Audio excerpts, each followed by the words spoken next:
السلام علیکم ورحمۃ اللہ تعالی وبرکاتہ۔ آج کی اس ویڈیو کے اندر ہم جس مسئلے پر بات کرنے والے ہیں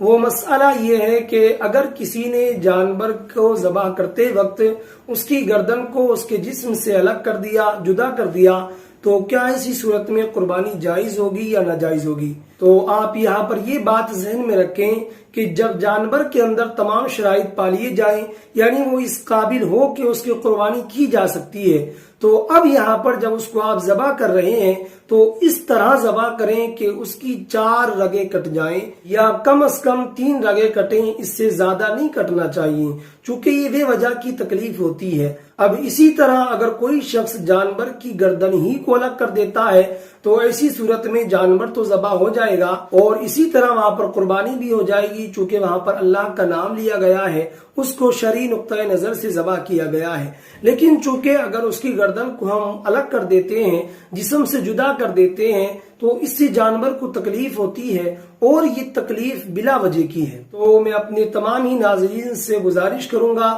کہ قربانی کرتے وقت اس چیز کا خاص خیال رکھا جائے کہ کم از کم 3 رگیں کٹنا چاہیے اور زیادہ سے زیادہ 4، اتنی نہ کٹیں کہ جس کی وجہ سے جو چھری ہے وہ جانور کے مہرے تک پہنچ جائے، کیونکہ اس سے بلا وجہ کی جانور کو تکلیف ہوتی ہے۔ تو امید کرتا ہوں یہ ویڈیو آپ کو پسند آئی ہوگی۔ اسی کے ساتھ وداع چاہتا ہوں، تب تک کے لیے خدا حافظ۔